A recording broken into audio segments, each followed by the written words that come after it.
তখনও মুঘল বাদশাহ গদি ছাড়া হন নাই, কিন্তু বাদশাহ গদিতে থাকলেও ক্ষমতা বাদশার হাতে নাই, ক্ষমতা চলে গেছে কোম্পানির হাতে, ইস্ট ইন্ডিয়া কোম্পানির হাতে, এবং তারা তাদের মানব রচিত আইন দিয়ে দেশ চালাতে শুরু করেছে। এজন্য তিনি ফতোয়া দিলেন, এখন থেকে গোটা ভারতবর্ষ, গোটা হিন্দুস্তান দারুল হার্ব হয়ে গেছে। হার্ব যুদ্ধ অর্থে না, অনেকে মনে করে দারুল হার্ব মানে যুদ্ধ বিধ্বস্ত রাষ্ট্র, কোনো কোনো বাংলা বইয়ের মধ্যেও লেখা যায়, এটা ভুল অনুবাদ। হার্ব মানে যুদ্ধ না, হার্বের একটা অর্থ যুদ্ধ আর একটা অর্থ হল আল বুদ ওয়াত তাবাউদ, ইসলাম থেকে দূরত্ব। তো দারুল হার্ব মানি দারুল কুফর, দারুল হার্ব মানি দারুল শিরিক, দারুল হার্ব মানি দারুল জাহেলিয়া, দারুল হার্ব মানি এমন রাষ্ট্র যেখানে ইসলাম রাষ্ট্রীয়ভাবে প্রতিষ্ঠিত না। তো তিনি ফতোয়া দিলেন যে এখন হিন্দুস্তান দারুল হার্ব হয়ে গিয়েছে, সুতরাং প্রতিটা সক্ষম মুসলমানকে হিন্দুস্তানকে পুনরায় আবারও দারুল ইসলামে, ইসলামের ভূমিতে পরিণত করার জন্য সর্বাত্মক লড়াই এবং জিহাদ করতে হবে। তিনি যে ফতোয়া দিয়েছেন এমন না তার এই ফতোয়ার কাউন্টার কেউ দেয় নাই, দিয়েছে দারুল উলুম দেওবন্দের শেখ হাবিবুর রহমান আজমিও দিয়েছেন, কিন্তু ওই যারা কাউন্টার দিয়েছে কাউন্টারেরও কাউন্টার হয়ে গিয়েছে। কেন? কারণ তারা যেই যেই দলিল, যেই যেই যুক্তি দিয়ে কাউন্টার দিয়েছেন, এগুলো শাহ আব্দুল আজিজ দেহলভির ফতোয়ার তুলনায় নিতান্ত দুর্বল ছিল, নিতান্ত অসহায় ছিল, নিতান্ত ঠুনকো ছিল। তো যার কারণে এটা নিঃসন্দেহে বলা যায় এই জাতীয় দেশ যেগুলো এখনো আজও পর্যন্ত ইসলাম বিজয়ী করা যায় নাই, এগুলো এখনো দারুল কুফর রয়ে গেছে। দারুল কুফর যদি কোনো রাষ্ট্র থাকে, সেখানে মুসলমানের জন্য করণীয় দুইটার যে কোনো একটা। এক নম্বর করণীয় হলো সেই অঞ্চলে আল্লাহর সেই জমিনে আবার ইসলামকে বিজয়ী করার জন্য নিজের জান, নিজের মাল, নিজের সব কিছুকে কোরবান করে দেওয়া। আর দুই নম্বর, যদি সে অক্ষম হয়, অপারগ হয়, অসহায় হয়, সে বোঝে এখানে জানমাল কোরবান করতে পারবো না, তাহলে তার জন্য করণীয় হিজরত করে চলে যাওয়া এমন কোন ভূমিতে, যেই ভূমিতে অন্তত ইসলাম জিন্দা আছে, ইসলামের আলোকে সে নিজের জীবনকে ঢেলে সাজাতে পারবে। যদি দুইটার কোনোটাই না করে, এখানে থেকেও দিন কায়েমের মেহনত না করে, আবার যেখানে দিন জিন্দা আছে সেখানেও হিজরত না করে, আল্লাহর কাছে ধরা খাবেই খাবে। তাহলে আমরা যারা আছি আমাদের জন্য অপশন দুইটা, একটা তো হিজরতের অপশন, কিন্তু এটা আবার সকলের জন্য না, সকলের জন্য না। কেন বলছি? নবী মুসা আলাইহিস সালামের জাতিকে তিনি যখন জিহাদের আদেশ দিলেন, উদখুলুল আরদাল মুকাদ্দাসা, তোমরা ফিলিস্তিনের এই পবিত্র ভূমিতে প্রবেশ করো, আল্লাতী কাতাবাল্লাহু লাকুম, এই জমিন আল্লাহ তোমাদের জন্য লিখে দিয়েছেন, ওয়ালা তারতাদ্দু আলা আদবারিকুম, পালায়ও না, ভাইগো না, পেছনে যায়ও না, ফাতানকালিবু খাসিরিন, নাহলে চরম ক্ষতিগ্রস্ত হবা। ওরা বলল না না আমরা পারবো না যেতে। ইয়া মুসা, একদম নাম ধরে, কি বেয়াদবি, হে মুসা শোনো, ইন্না ফিহা কওমান জাব্বারিন, এখানে জালেমরা আছে, এই জালেমরা যতদিন থাকবে ততদিন আমরা যাব না। আমাদের মতো কথা আর কি, আমরাও যাবো আল আকসায়, আমরা গিয়ে লাইভ দিব, আমরা গিয়ে ব্লগ বানাবো, আমরা গিয়ে সেলফি তুলবো, তবে যতদিন ইসরায়েলের হানাদাররা, জায়নবাদীরা থাকবে ততদিন যাব না। ওরা যদি পালায় আর সরকার ভিসা দেয়, তখন গিয়ে আমরা ঠিকই সেলফি তুলে নিয়ে আসব, এবং আমরা বিভিন্ন ট্যুরের প্যাকেজও ঘোষণা করতে শুরু করব। তার আগ পর্যন্ত যাব না। বনী ইসরাইল বলল যতদিন এরা থাকবে আমরা যাব না, এরা বের হয়ে গেলে আমরা যাব। অথচ তাদের মধ্যে ইমানদাররাও তাদেরকে বুঝালো, আরে নবী যেতে বলেছে জানা বেটা, ফাইদা দাখালতুমুহু ফাইন্নাকুম গালিবুন, হিম্মত করে যদি ঢুকতে পারো তোমরাই বিজয়ী হবা, কেউ হারাতে পারবে না। ওয়ালাল্লাহি ফাতাওয়াক্কালু ইন কুনতুম মুমিনিন, ঈমানদার হলে আল্লাহর উপরই ভরসা রাখো। এরপরও তারা একই কথা বলল, ক্বালু ইয়া মূসা ইন্না লান নাদখুলাহা আবাদা মা দামু ফিহা ফাযহাব আনতা ওয়া রাব্বুকা, হে মূসা যতদিন ওরা থাকবে আমরা যাব না, মনে চাইলে তুমি যাও আর তোমার খোদা যাও, তোমরা গিয়ে যুদ্ধ করো। ফাকাতিলা ইন্না হাহুনা কায়দুন, আমরা এখানে বসে বসে তামাশা দেখব। এই যে জিহাদ অস্বীকার করলো এবং নবীর সাথে বেয়াদবি করলো, ফলাফল আল্লাহ জানিয়ে দিচ্ছেন, ইন্নাহা মুহাররামাতুন আলাইহিম 40 সানা, 40 বছর জন্য এদেরকে আল্লাহ তাআলা এমন এক শাস্তি দিলেন, এক সিনাই উপত্যকায় ওদেরকে বন্দী করে রাখলেন। ইয়াতিহুনা ফিল আরদ, সারাদিন তারা পাগলের মতো, উদ্ভ্রান্তের মতো ঘুরে বেড়ায়, কিন্তু এই কয়েক কিলো জায়গা এটা অতিক্রম করে আর বাইরে যেতে পারে না। 40 বছর এভাবে থাকলো, আল্লাহ মান্না সাল্লা খাইয়ে ওদেরকে বাঁচিয়ে রাখলেন। শুধু ওরা যে থাকলো তা না, নবী মুসা ওদের সঙ্গে থাকলেন। এটা আমার পয়েন্ট। নবী মুসা চাইলে যে বের হতে পারতেন না, বিষয়টা এমন না, তিনি আল্লাহর কাছে বের হওয়ার দোয়া করেছেন এমন প্রমাণও আমার নজরে পড়ে নাই, দেখাতেও পারবেন না। উপরন্ত তার মৃত্যু হয়েছে সেখানে, ওয়াফাতও হয়েছে সেখানে। ওই যে বুখারীতে হাদিস আছে, আজরাইল আসলেন, এসে যান কবজ করতে চাইলেন। নবী মুসা আলাইহিস সালাম তো রাগী মানুষ, চর একটা মেরে দিলেন।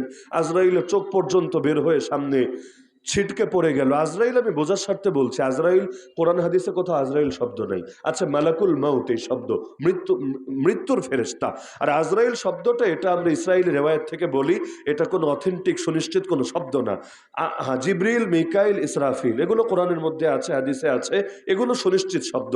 কিন্তু কোরআনে মৃত্যুর ফেরেশতা বোঝাতে আজরাইল বলে নাই, হাদিসেও বলে নাই। শব্দ আছে মালাকুল মাউত, কুল ইয়াতাওয়াফাকুম মালাকুল মাউতিল্লাযী উকিলা বিকুম। তো বোঝার জন্য বললাম। তো এখন তিনি চর মারলেন, তার চোখ বের হয়ে আসলো। পরবর্তীতে গিয়ে আল্লাহকে জানালেন, আল্লাহ এমন কারো কাছে পাঠালেন লা ইউরিদুল মাউত, যে মৃত্যু তো চায় না, কি করব? আল্লাহ খবর দিয়ে পাঠালেন, আমার সালাম বলবা মুসাকে, আর তাকে বলবা একটা বলদের গায়ে যাতে হাত রাখে, হাতের নিচে যে কয়টা পশম পড়বে প্রতিটার বিনিময় 1 বছর করে হায়াত বাড়িয়ে দেওয়া হবে। নবী মুসাকে বলার পর তিনি বললেন, এরপর কি হবে? জবাব আসলো, কাল আল মাউত, এরপর আপনাকে মরতেই হবে। তিনি বলেন, ফাল আন, তাহলে আর দেরি করে কি লাভ, এখনই আমি মরতে প্রস্তুত আছি।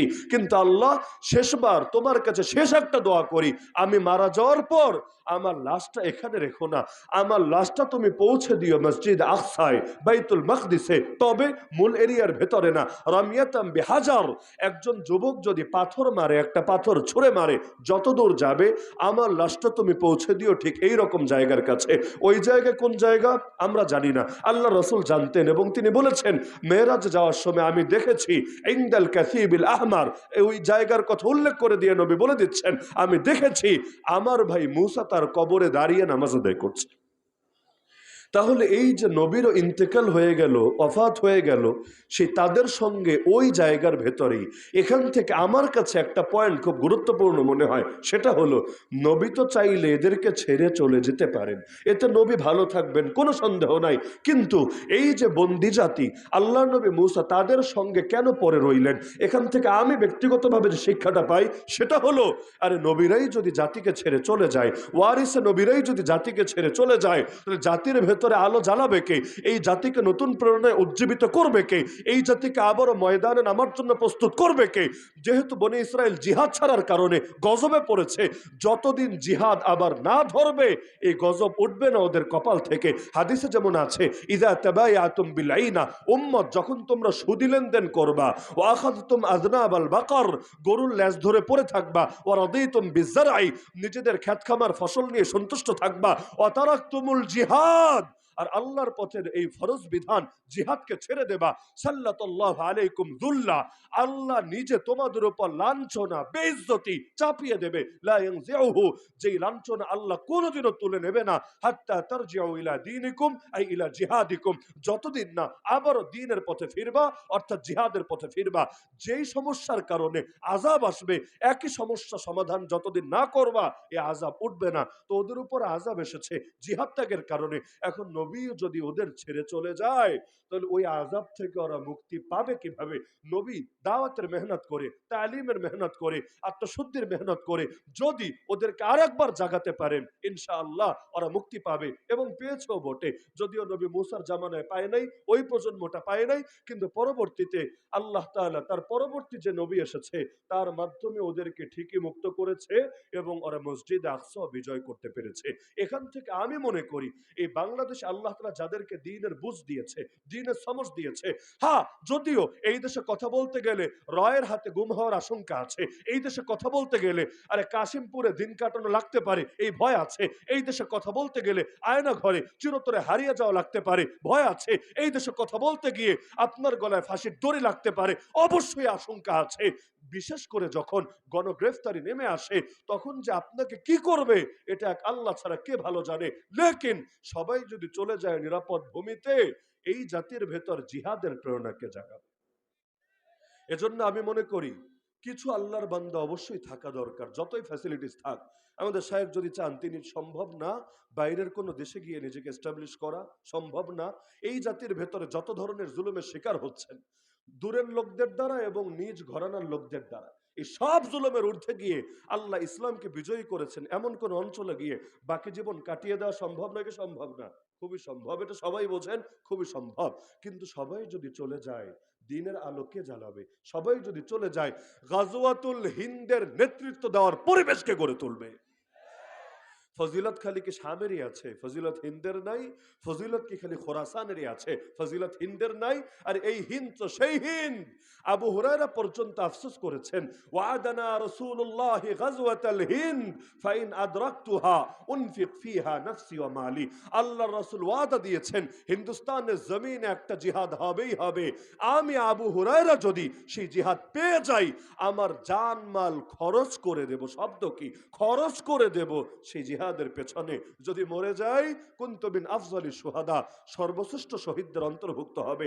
আর যদি জান নিয়ে ফিরে আসি, ফাআন আবু হুরায়রা আল মুহাররার, জাহান্নামের তালিকা থেকে আমার নাম কাটা যাবে, আমি মুক্তিপ্রাপ্ত আবু হুরায়রায় পরিণত হব। হিন্দুস্তানের জিহাদ কোনটা? এটা নিয়ে আবার নতুন তর্কের সূচনা ঘটাতে পারে। যেমন ইমাম ইবনে কাসির রাহমাতুল্লাহি আলাইহি বলেছেন, যেটা করে গিয়েছেন মোহাম্মদ বিন কাসেম সেটাই হিন্দুস্তানের যুদ্ধ। কেউ কেউ বলেছে মোহাম্মদ বিন কাসেমের যুদ্ধ তো অসম্পূর্ণ যুদ্ধ। কেন? কারণ সিন্ধু পর্যন্ত এসে শেষ, বিজয় যাত্রা তো আর আগে বাড়ে নাই। তাহলে সুলতান মাহমুদ গজনবী যেটা করেছেন সেটা হিন্দুস্তানের যুদ্ধ।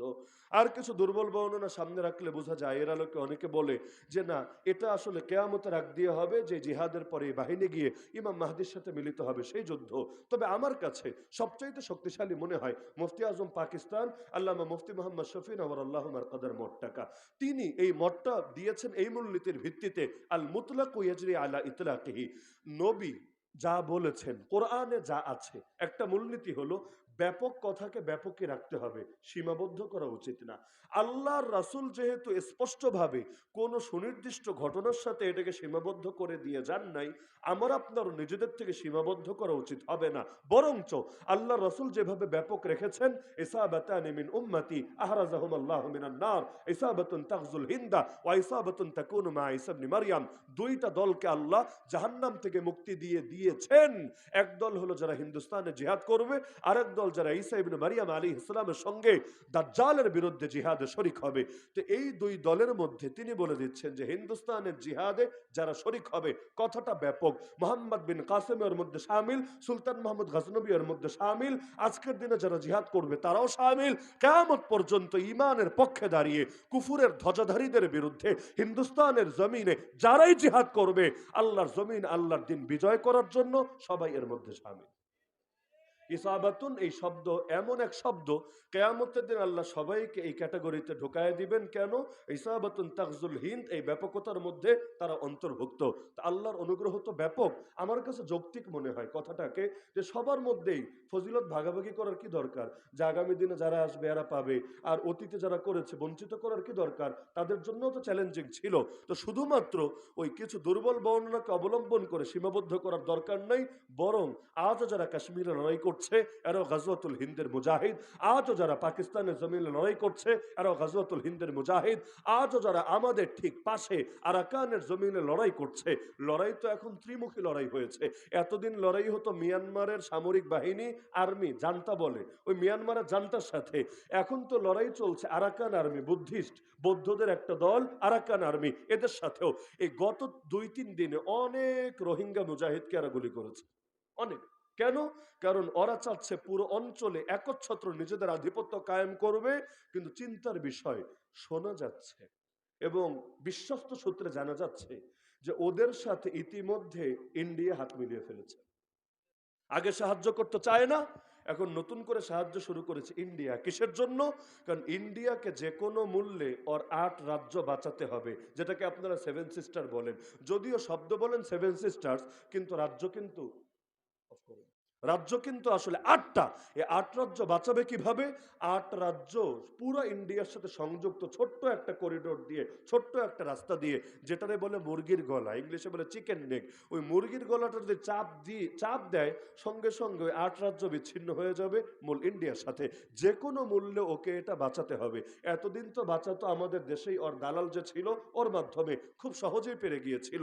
নৌপথ বলেন, রেলপথ বলেন, সড়ক পথ বলেন। আপনি আখাউড়া যান, ব্রাহ্মণবাড়িয়া ব্রাহ্মণবাড়িয়া যান, দেখবেন হাজার হাজার মানুষ তাদের ভিটে বাড়ি হারিয়েছে শুধুমাত্র ইন্ডিয়া থেকে যে রাস্তাটা তৈরি হবে ওই রাস্তাটা বানানোর স্বার্থে।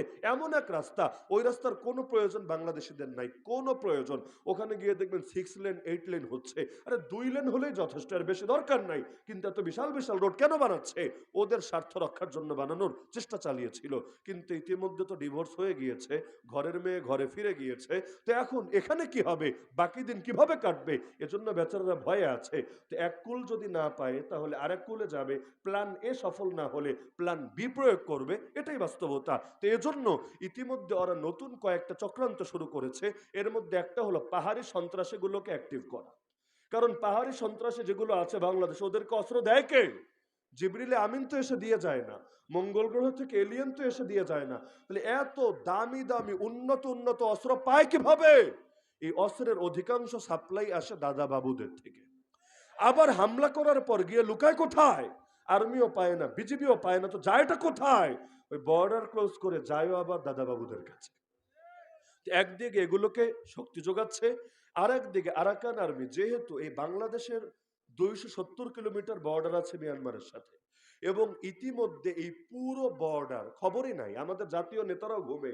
একটা মিডিয়ায় দেখলাম না এটা নিয়ে খুব বেশি লেখালেখি হয়েছে। ইতিমধ্যে বাংলাদেশের 270 কিলোমিটারের যে বর্ডার মিয়ানমারের সাথে, পুরোটা চলে গেছে এ তথা আরাকান আর্মির হাতে। আর আরাকান আর্মির সাথে যেহেতু ওরা ইনভলভ হয়েছে, তার মানে ইতিমধ্যে পুরো বর্ডার চলে গেছে ইন্ডিয়ার হাতে। বাকি 3 দিক তো আছেই, এই দিকও চলে গেল। আর এমন একটা জায়গা যেহেতু প্রক্সি ওয়ার, সরাসরি ইন্ডিয়া যুদ্ধ করছে না, এখন যদি ওখান থেকে বোমাও মারে, কারে ধরবেন? কার কাছে বিচার দিবেন? মিয়ানমারে তো সরকারই নাই, কার কাছে বিচার দিবেন? আর্মির কাছে। আর্মিরও নিয়ন্ত্রণ নাই এলাকাগুলোতে। মংডু সর্বশেষে মংডুও মুক্ত করেছে, ওদের লেফটেন্যান্ট জেনারেলকে পর্যন্ত বন্দী করেছে। তা আর্মি বলবে আমাদের তো কন্ট্রোলে নাই, আমরা কি করব? যদি মারে কিচ্ছু করার নাই। পুরো কক্সবাজার এবং ওই সাইডের এরিয়া ইতিমধ্যে অরক্ষিত রয়ে গেছে, খবরই নেই বাঙালি জাতির। এখনো বিতর্ক করে জয় বাংলা স্লোগান নিয়ে, অথচ আমার দেশের সীমানা যে ইতিমধ্যে অন্যদের হাতে চলে যাচ্ছে খবরই নাই। কত জায়গায় দুর্বল আমরা। পুরো চিটাগাংয়ের সাথে বাংলাদেশের সম্পর্ক ছোট্ট রাস্তা দিয়ে, যেই রাস্তাটা চাইলে যে কোনো সময় চাপ দিয়ে বিচ্ছিন্ন করে দিতে পারে বাংলাদেশ থেকে। এইরকম এক ভয়াবহ হালতের সামনে আমরা দাঁড়িয়ে। তো হিন্দুস্তানের যুদ্ধ মানে খালি ইন্ডিয়ার যুদ্ধ না। আমি মাঝে মাঝে অবাক হই, লোকে বলে যখন গাজওয়াতুল হিন্দের ডাক আসবে আমরা ঝাঁপায় পড়বো। এই বলদ বেটা, ডাক আসবে কবে আগে বল? এখনো যদি তোর কাছে মনে হয় হিন্দুস্তানের জিহাদ শুরু হয় নাই, তাহলে হবেটা কবে? আরাকানের জিহাদকে হিন্দুস্তানের জিহাদ না, কাশ্মীরের জিহাদকে হিন্দুস্তানের জিহাদ না। আরে ওই যে পাকিস্তানের সেই বর্ডারে গিয়ে সীমান্তবর্তী মুজাহিদিনের সাথে যারা যুদ্ধ বাঁধাচ্ছে গায়ে পড়ে, এগুলোকে হিন্দুস্তানের জিহাদ না? হিন্দুস্তানের জিহাদ কি মাইক ফাটিয়ে হবে নাকি? আল্লাহ এবং তার রাসূল যেটা জানিয়েছেন সেটা চলছে, এটাই ধীরে ধীরে বাড়তে বাড়তে চূড়ান্ত রূপ ধারণ করবে। তাহলে এই যে পুরো অঞ্চলের উপর হিন্দুত্ববাদী আগ্রাসন চলছে, বাংলাদেশের জন্য আমি নাস্তিকতাকে কোনো হুমকি মনে করি না। কেন জানেন? এই দেশে নাস্তিকরা অন্তত সফল হবে না, এটা আমার দিলের একদিন হয়ে গেছে। এতকাল দাওয়াত দিয়ে কয়জনটা খাওয়াতে পেরেছে দাওয়াত? এমনকি নাস্তিকদের সোজা করতে মুজাহিদিন লাগবে না রে ভাই, নেত্রকোনার মুরব্বীরাই চলবে। এই নাস্তিক, তারপর শরীফ থেকে শরীফা, আরো বান্দরের নাতিপুতি, আরো যা কিছু আছে, কাইল্লা মানিক, মুরগি চোরা, শারজাফ ইকবাল ইত্যাদি যা আছে, এগুলোর সাইজ করতে ওই শক্তপোক্ত মুজাহিদিন লাগবে না। এগুলোর গ্রামের মানুষরা খালি গিয়ে বুঝাবেন যে এইটা হলো আগে শরীফ ছিল, এখন শরীফ আসাচ্ছে। এইটা হলো নাস্তিক, আল্লাহ এবং তার নবীর শানে এই কথা বলে। এইটা হলো নিজেরা বান্দরের নাতি, বান্দরের প্রতি দাবি করে, আর কিছু বলা লাগবে না। মুরব্বীরা বলবে কত বান্দর সোজা করলাম জীবনে, কতগুলোর কাছ থেকে ভূত নামালাম, ঠিক আছে তোমরা যাও, বাকিটা আমরা দেখছি। তো এই নাস্তিকদের নিয়ে আমি চিন্তিত না, ওরা এই জমিনে ইনশাল্লাহ সফল হতে পারবে না। কিন্তু এই দেশে আমি সেকুলারিজম নিয়ে চিন্তিত আর হিন্দুত্ববাদ নিয়ে চিন্তিত। এই সেকুলারিজম হাজার হাজার না লাখ লাখ মানুষকে বেঈমান বানিয়ে ছেড়েছে, অথচ এদের খবর নেই এরা বেঈমান হয়েছে। আর হিন্দুত্ববাদীরা ওরা তো চাচ্ছেই সিকিম যেভাবে গিলে খেয়েছে, হায়দ্রাবাদ যেভাবে গিলে খেয়েছে, এই বাংলাদেশটাকেও সেভাবে গিলে খেয়ে ফেলবে। এখনো পর্যন্ত ওরা সেই দিবা স্বপ্ন দেখে যাচ্ছে। ওরা তো দেখছে দেখছে, বাংলাদেশের মধ্যে ওদের যে দালালগুলো আছে এরাও একই স্বপ্নের প্রহর গুনছে। তাহলে আমাদের করণীয় কি? খালি চিরকাল দাওয়াত দিয়ে যাব, আর দাওয়াত দিয়ে যাব, আর দাওয়াত দিয়ে যাব না, এই করণীয় না। কাটা দিয়ে কাটা তুলতে হয়, এটাই সমাধান। কেউ যদি আমাকে জিজ্ঞাসা করে মসজিদে আকসা মুক্ত হবে কিভাবে, আমি বলবো না বিবৃতি দিয়ে, আমি বলবো না রাজনীতি দিয়ে, আমি বলবো না সভা সমাবেশ দিয়ে, আমি বলবো না বক্তৃতা দিয়ে, কারণ এগুলো দিয়ে যদি মুক্ত হতো বিগত 70 বছরে কয়েকবার মুক্ত হয়ে যেত। কিন্তু 1948 থেকে 2024 আজও যেহেতু এগুলো দিয়ে সমাধান হয় নাই, আগামী তো আশা করে লাভ নাই। দখল করে রেখেছে, শক্তি প্রয়োগ করে মুক্ত করতে হবে আবারও শক্তি দিয়ে। এই যে হিন্দুস্তানে কত মসজিদকে শহীদ করেছে, বাবরি মসজিদ ভেঙে রাম মন্দির বানিয়েছে, এমনকি ভারতে জ্ঞানবাপী মসজিদ নামে একটা মসজিদ আছে বেশ প্রাচীন, এটাকেও ভাঙার প্রস্তুতি সম্পন্ন করে ফেলেছে। এই গত দুদিন আগে, মাত্র দুদিন আগে 200 বছরের প্রাচীন একটা মসজিদের অর্ধেক বুলডোজার দিয়ে ভেঙে গুড়িয়ে দিয়েছে। আরেকটা মসজিদ উত্তরপ্রদেশে শাহী জামে মসজিদ, সেখানে রামের নামে স্লোগান দিতে দিয়ে ঢুকতে চেয়েছে, মুসলমানরা বাধা দিয়েছে, খবরদার এই মসজিদ হল আল্লাহর নামে তাকবীর দেওয়ার জায়গা, রামের নামে স্লোগান দেওয়ার জায়গা না। পুলিশ জায়গার উপর পাখির মতো গুলি করে 3 জন মুসলমানকে শহীদ করেছে। এমনকি যেই সপ্তাহে চিন্ময় দাস ব্রহ্মচারী এই লম্পটকে, এই লুচ্চাকে, এই উগ্রবাদীকে গ্রেফতার করেছে, 24 ঘন্টা পার হওয়ার আগে ইন্ডিয়ার ফরেন মিনিস্ট্রি বিবৃতি দিয়েছে একই সপ্তাহের ঘটনা, 3 জন মুসলমান তাদের দেশের নাগরিক, এদেরকে নির্মমভাবে গুলি করে শহীদ করেছে। বিবৃতি দেওয়া দূরের কথা, একটা সরি বলারও প্রয়োজন মনে করেনি আজ পর্যন্ত। তাহলে এই মসজিদগুলো বাঁচবে কিভাবে, হেফাজত করতে হবে কিভাবে? ইতিমধ্যে আজমির শহীদে পর্যন্ত নজর পড়েছে। আজমির শরীফ নিয়ে বিগত 800 বছরে কেউ প্রশ্ন তোলেন, কেউ না, না মুসলমান, না হিন্দু, না বেদাতি, না সুন্নি, না ওয়াহাবি, কেউ না। ওই আজমির শরীফও নাকি মূলত ওদের কোন বাবার, সেটা আখড়া, এটাকেও ওরা ভেঙে চূর্ণ বিচূর্ণ করে একটা মন্দিরে পরিণত করবে। এমনকি তাজমহল, এটা তো মসজিদও না, মাদ্রাসাও না, কিচ্ছু না, কিন্তু যেহেতু এক মুসলমানে বানিয়েছে, এটাকে বোমা মেরে গুড়িয়ে দিবে, উড়িয়ে দিবে, এইরকম হুমকি ওরা দিচ্ছে। তো কি বুঝলেন এই মসজিদ কিভাবে বাঁচবে, মাদ্রাসা কিভাবে বাঁচবে? দারুল উলুম দেওবন্দকে সেই কবে ব্ল্যাকলিস্টের অন্তর্ভুক্ত করে দিয়েছে, নিজে গিয়ে দেখে আসলাম। বাইরের মাইকে পর্যন্ত আজান দেওয়া বন্ধ করে দিয়েছে। খালি দারুল উলুম দেওবন্দ, দিল্লির শাহী জামে মসজিদে পর্যন্ত, দিল্লির শাহী জামে মসজিদ তো বাইরের মাইকে জুম্মার দিনও আজান হয় না। অবাক হয়ে গেছি, কোনো বয়ান হয় না। কারণ শাহী জামে মসজিদে এসে বয়ান দিবে, কোন কথা আবার নরেন্দ্র মোদীর কলিজায় লাগবে, কোন কথা আবার অমিত শাহার তার টাক মাথায় গিয়ে এইটা একটা বেদনার কারণ হবে, এজন্য সব বন্ধ করে রেখেছে। তো এভাবে আর কত, আল্লাহ কোরআনে বলেছেন, আল্লাহ যদি জিহাদের দ্বারা, এক দলের দ্বারা অর্থাৎ মুমিনদের দ্বারা কাফেরদেরকে না দমান, আরে না মুসা আলাইহিস সালামের যুগের ইবাদতখানা থাকবে, না ঈসা নবীর যুগের ইবাদতখানা থাকবে, না আল্লাহ রাসূলের জামানার মসজিদ থাকবে। তার মানে মসজিদ বাঁচাতে চাইলে জিহাদ লাগবে, মাদ্রাসা বাঁচাতে চাইলে জিহাদ লাগবে, খানকা বাঁচাতে চাইলে জিহাদ লাগবে, ভাইরাস দমন করতে চাইলে অ্যান্টিভাইরাস তো লাগবে। অ্যান্টিভাইরাস ছাড়া ভাইরাস দমন হবে কিভাবে? কাটা দিয়ে কাটা তুলতে হবে। আবু জাহালের তরবারি ভাঙতে হলে মুহাম্মদুর রাসূলুল্লাহ সাল্লাল্লাহু আলাইহি ওয়াসাল্লামের হাতেও তরবারি উঠতে হবে। শুধু যদি দাওয়াত আর দোয়ার দ্বারা সমাধান হতো, মক্কার বুকে ইসলাম কায়েম হলো না কেন? নবীকে বদরে যেতে হলো কেন? উহুদে যেতে হলো কেন? খন্দকে যেতে হলো কেন? আরে এই কথাগুলো আমরা বলতে ভয় পাই, শুনতেও ভয় পাই, কিন্তু হিন্দুত্ববাদীরা প্রকাশ্যে বলে বেড়ায়। ওরা ওরা প্রকাশ্যে ট্রেনিংও নিয়ে বেড়ায়। হুজুর একজন সকালবেলা জগিং করলে দেখবেন এলাকা গরম হয়ে গেছে। কি ব্যাপার, হুজুর কি আবার জঙ্গি টঙ্গি হয়ে? বনিবনা হয় না বলেই তো ডিভোর্স, বনিবনা হয় নাই বলেই তো ডিভোর্স। ওই ডিভোর্স কেউ চাপায়া দেয় নাই, প্রত্যেকে চেয়ে নিয়েছে, আন্দোলন করে নিয়েছে। এমনকি বাংলাদেশে বড় বড় রাজনৈতিক দল, তাদের লিডাররাও কিন্তু সেই স্বাধীনতা চেয়েছে, দেশভাগ চেয়েছে। তো ওই যে দেশভাগ চাইলো কেন? তার মানে তার সাথে সম্পর্ক আর রাখা সম্ভব না, সে এখন এক্সে পরিণত হয়েছে। তো এক্সের সাথে আবার যদি সম্পর্ক হয়, ওইটারে পরকিয়া বলে। তাহলে আলাদা হওয়ার মানে তো তার সাথে আমার বন্ধুত্ব না, তার সাথে দুশ্মনী। যদি বন্ধুত্বই থাকে তাহলে বর্ডারে পাহারাদার লাগে কেন? যদি বন্ধুত্বই থাকে বর্ডারে বাহিনী লাগে কেন? তাহলে দেখা যাচ্ছে এই যে আমাদের চারদিকে এত হুমকি তৈরি হয়েছে, আমাদের কি দরকার ছিল না সবার প্রস্তুত থাকা? ধর্মের দৃষ্টিতেও দরকার ছিল, দেশের দৃষ্টিতেও দরকার ছিল, কিন্তু আমরা থাকি নাই। এবার আমি মূল পয়েন্টগুলো ধরিয়ে দিতে চাই। সব বুঝলাম হুজুর, এখন তরিকা কি হবে? কারণ তরিকা যদি না বুঝেন, শুধু আবেগ দিয়ে তো লাভ হবে না, বরং তরিকাও তো লাগবে। আমি মনে করি 3 তরিকার যে কোনো একটা তরিকা হতে পারে, এর বাইরে কিচ্ছু দিয়ে মুক্তি আসার সম্ভাবনা আমি দেখি না। ওই আগেই বলেছি না যে হুজুরের মাদ্রাসায় এসে রাগঢাক করে কথা বলার কোনো জরুরত আমি মনে করি না, খোল্লম খোলে কথা বলা দরকার। 1 নম্বরে আমি মনে করি আরাকানের জমিন স্বাধীন না হলে বাংলার মুসলমানদের ভাগ্য পরিবর্তনের সম্ভাবনা দেখি না। যেহেতু এই পুরো অঞ্চলটা একসময় এক ছিল, পুরো অঞ্চলে একদম হিন্দুস্তান, পাকিস্তান, বাংলাদেশ সব এক ছিল, এবং মুসলমানের ভাগ্য পরস্পরের সাথে জড়িত আছে।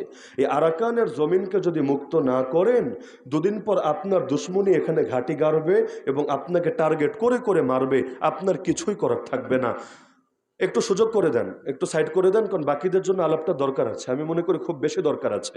তো যে ভাইদের একটু পেটে ক্ষুধা লেগেছে একটু সুযোগ করে দেন, তাদের জন্য উপকার হবে। হ্যাঁ, আরো যারা যারা আছেন আমি 1 মিনিট টাইম দিচ্ছি, সুযোগ করে দেন। ও আচ্ছা আচ্ছা, বাসও আছে এখানে না? এমনি আলোচনা শেষের দিকে। এই তোমরা বসো বাবা, আর বেশিক্ষণ আলোচনা চলবে না, তো বসো, পরে যাও। আর আর 20-25 মিনিট চলবে, বসো, কেউ যায় না, বসো। আমি শেষ করে দিলে আমার সুবিধা, কিন্তু আমি মনে করি যে খাবারের মাঝখান থেকে উঠে গেলে এটা একটু ঝামেলা, বদহজমের আশঙ্কা আছে, তাই না? এজন্য আমি প্রকাশ্যে স্পষ্টভাবে দাওয়াত দিচ্ছি, আরাকানের জমিন পুনরুদ্ধার করার জন্য এগিয়ে আসেন। ইসলামের দৃষ্টিতে যদি ফতোয়া বলেন, আমার আগে তো গনই ভাই এই হালতটা মনে আলোচনা করেছেন 4টা পয়েন্টে জিহাদ কেন ফরজ হয়। যে কোনো মাযহাবের আলোকে যদি দেখেন, তাহলে আরাকানের এই জমিন যেটা মুসলমানের জমিন ছিল, যেটাকে দখল করে নিয়েছে এবং মুসলমানদেরকে সেই দেশ থেকে উচ্ছেদ করা হয়েছে, যে কোনো মাযহাবের আলোকে দেখলেই এই জমিনকে পুনরুদ্ধার করা সবচাইতে বেশি ফরজ। যাদের কাঁধে চেপেছে তারা হলো বাংলাদেশের মুসলমান। কারণ আল আকরাব ফাল আকরাব, ধাপে ধাপে নিকটবর্তীতার ভিত্তিতে মাসালা আসে। আপনি বলতে পারেন হুজুর আরাকানের ময়দানে তো সম্ভব না, এখানে অতীতে যারা করেছে তাদের মিশন তো ব্যর্থ হয়েছে। একবার না পারিলে দেখো শতবার, এটা দুনিয়ার সব জায়গায় বুঝবা, এখানে বুঝবা না। এই যে আল্লাহর বান্দার এই রোহিঙ্গা জাতি এত মাইর খাওয়ার পর, এত অশিক্ষিত হওয়ার পর, এত নিগৃহীত হওয়ার পর, এত বঞ্চিত লাঞ্ছিত হওয়ার পর আজও পর্যন্ত তো লড়াই চালিয়ে যাচ্ছে আলহামদুলিল্লাহ, এখনো হাল ছাড়ে নাই। আমি তো শুরুতে বললামই, ত্রিমুখী লড়াই করতে হচ্ছে, একদিকে সামরিক জান্তা, একদিকে আরাকান আর্মি, আর ইতিমধ্যে তো ইন্ডিয়া ইনভলভ হয়েছে, এর আগ থেকে চায়নার আবার ইন্ধন ছিল, কত জাতির সাথে লড়াই করতে হয়েছে। আর এদিকে বাংলাদেশের পাশে দাঁড়িয়েছে, তাও তো না, সুযোগ পেলে এরাও যে মারবে না তাও না, এরাও মারবে, এরাও ধরবে, এরাও গ্রেফতার করবে।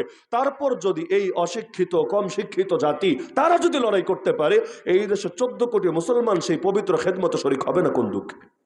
সিরিয়া নিয়ে স্বপ্ন দেখেন, ফিলিস্তিন নিয়ে স্বপ্ন দেখেন, আপনার ঘরের পাশে আপনার জন্য ফিল্ড তৈরি হয়ে আছে, কে আপনাকে বাধা দিয়ে রেখেছে? এখন বলবে হুজুর কিভাবে যাব, কোন বাসে চললে যাওয়া যাবে? এই প্রশ্ন যে করবে ওর মাথায় ডিস্টার্বান্স, ওর পাবনায় নিয়ে ভর্তি করাতে হবে।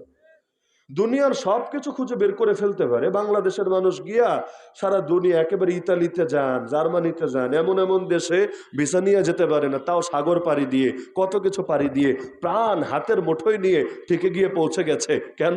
টাকা কামাবে বলে। আরে ওইটার পথ তোমারে কে বলে দিয়েছিল? কেউ তো বলে নাই। টাকাই তোমাকে টেনে টেনে নিয়ে গিয়েছে। তো টাকা তোমাকে টেনে টেনে নিয়ে যেতে পারে একেবারে 7 সমুদ্র 13 নদী পাড়ি দিয়ে, কিন্তু শাহাদাতের মহব্বত তোমাকে টেনে নিয়ে যেতে পারে না তোমার ঘরের পাশে। বুঝতে হবে তোমার দিলের মধ্যে ভেজাল আছে। মানজাদ্দা ওয়াজাদা, যে চেষ্টা করে সে পায়, যে চেষ্টা করে না সে পায় না। তো সুতরাং আমি প্রকাশ্যে দাওয়াত দিচ্ছি, আরাকানের জমিনকে পুনরুদ্ধার করার জন্য জিহাদ করা এই দেশের তামাম মুসলমানের ফরজ দায়িত্ব। যদি কারো মনে হয় আমার এই ফতোয়া ভুল, যেহেতু মিডিয়ার সামনেই বলছি, লুকিয়ে চুকিয়ে তো বলছি না, বাংলাদেশের যে কোনো প্রান্ত থেকে আমাকে চ্যালেঞ্জ করুক, আমি চ্যালেঞ্জ গ্রহণের জন্য রেডি আছি। কেউ প্রমাণ করতে পারবে না যে এই ফতোয়ার মধ্যে বাম আঙ্গুল ঢোকানোর মতো কোনো অপশন আছে। 4 মাযহাবের আলোকেই প্রমাণিত এই জিহাদ পবিত্র ফরজ জিহাদ এবং শরীক হতে হবে। আর বাস্তবতা এটাই, যতই জিহাদ জিহাদ করে মাইক ফাটান না কেন, আরাকানকে যদি আপনি সেফ জোনে পরিণত করতে না পারেন, বাংলাদেশেও জিন্দেগিতে জিহাদ করতে পারবেন না। কিভাবে জিহাদ করবেন আমারে বুঝান। আর দুনিয়া বিল ওয়াসাইল লা বিল ফাজাইল, মূলনীতি এটা। দুনিয়া চলে মাধ্যম দিয়ে, ফজিলত দিয়ে না। ওই ফজিলতই, কিন্তু যখন আপনি আলোচনায় আসবেন রূপরেখা নিয়ে, রূপরেখা আপনাকে কেউ দেখাতে পারবে না। কেন? বলবে সম্ভব না, সম্ভব না। তো কি করতে হবে? সবর করতে হবে। কতকাল?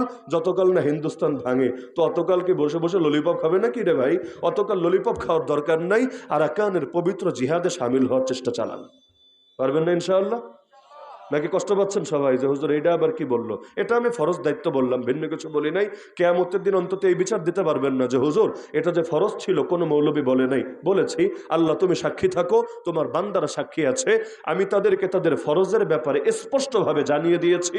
এরপর কে মানলো আর কে মানলো না এটা দেখা আমাদের দায়িত্ব না। 2 নম্বর অপশন, আল্লাহ তাআলা যদি চান এই হিন্দুত্ববাদীরা আমাদেরকে গিলতে গিয়ে নিজেরাই গেলার শিকার হয়ে যাবেন। চান যদি হিন্দুস্তান ভাঙে এবং ওদের দাপট কমে, বাংলার জমিনে ইসলাম কায়েমে বড়সড় বাধা থাকবেন ইনশাআল্লাহ। কারণ এই দেশে ইসলাম কায়েমে বাধা এই দেশের সাধারণ মুসলমানরা না। আপনি এলাকায় যান, গ্রামে যান, মফস্বলে যান, দেখবেন এই দেশের মানুষ ইসলাম চায়, সন্দেহাতীত ভাবে চায়, এদের দিল থেকে বাধা না। বাধা কোথায়? বাধা হলো যারা এদের মাথার উপর চেপে আছে তারা, এবং তারা মূলত দালালি করে ওদের। তো চেইন ওখান থেকে আসার কারণে এই দেশে ইসলামকে বিজয় করা যায় না। যদি বাধা সরে যায়, ইনশাল্লাহ মদিনার বুকে যেভাবে অতি সহজে রক্তপাত ছাড়া ইসলাম কায়েম হয়েছে, এই দেশেও সেভাবে সম্ভব। কিন্তু বড় বাধাটা আগে দূর হতে হবে। কোরআনের সিরিয়ালও এটা, ওয়াকাতিলুহুম হাত্তা লা তাকুনা ফিতনা ওয়া ইয়াকুনা দ্বীনু কুল্লুহু লিল্লাহ। আগে ফিতনা নির্মূল করতে হয়, পরে দিন কায়েম করতে হয়। কারণ সাপ যদি বাকি থাকে, ছোবল সে মারবেই। সাপ যদি মরে যায়, তাহলে আর ঝামেলা থাকে না, শান্তিপূর্ণভাবে সব কাজ করা যায়। তো এই অঞ্চলে যারা যারা দিন কায়েমের পথে সবচাইতে বড় বাধা, এর 1 নম্বরে আছে হিন্দুত্ববাদীরা, আর 2 নম্বরে আছে পশ্চিমের সাম্রাজ্যবাদীরা। এই দুই শক্তির যদি পতন হয়, কোমর ভেঙে যায়, ইনশাআল্লাহ ইসলাম কায়েমের পথে খুব বড়সড় বাধা থাকবে না। এরপর যদি এই জাতিকে ঐক্যবদ্ধ করে, সংগঠিত করে একসঙ্গে ময়দানে নামাতে পারেন এবং একটা সফল বিপ্লব করতে পারেন, ইনশাআল্লাহ আগামীর বাংলাদেশ ইসলামের বাংলাদেশ হবে, আগামীর বাংলাদেশ কোরআনের বাংলাদেশ হবে। এই দুই তরিকার বাইরে গিয়ে 3 নম্বর যত তরিকা হতে পারে, ভোটাভুটি হোক, তন্ত্রমন্ত্রই হোক, এগুলো দিয়ে ইসলামকে বিজয়ী করার আশা করে কোনো লাভ নাই। হ্যাঁ, এগুলো অস্তিত্ব রক্ষার লড়াই হিসাবে যারা করছে করুক, এতে কিছু কথা বলার সুযোগ পাবে পাক, এতে কিছু ঝামেলা মুক্ত থাকবে থাক। কিন্তু বাস্তবতাকে সাক্ষী রেখে বলা যায়, এই তরিকা আর যাই হোক, অন্তত ইসলাম বিজয়ী হবে, এই স্বপ্ন দেখে লাভ নাই। তাহলে ইসলামকে বিজয়ী করতে চাইলে লড়াই করা লাগবে নাকি লাগবে না? এই লড়াইয়ের জন্য মানসিকভাবে প্রস্তুত আছেন তো ইনশাআল্লাহ? খালি মানসিকভাবে থাকলে হবে না, শারীরিকভাবে থাকেন ইনশাআল্লাহ। আমি ছাত্র ভাইদেরকে বলবো, যুবক ভাইদেরকে বলবো, আর কিছু পারেন বা না পারেন, ওই একটা কথা আছে, মায়ের উপর ওষুধ নাই, দৌড়ের উপর ব্যায়াম নেই। শুনেছেন না? মায়ের উপরে ওষুধ নাই, দৌড়ের উপর ব্যায়াম নেই। আর কিছু পারেন বা না পারেন, অন্তত নিজেকে মানসিকভাবে তো রাখবেনই, শারীরিকভাবে প্রস্তুত করেন অন্তত। আর কিছু পারেন বা না পারেন, যে বাকিগুলো করলে ঝামেলা হবে, দৌড়াতে তো পারবেন, কেউ কিছু বলবে না।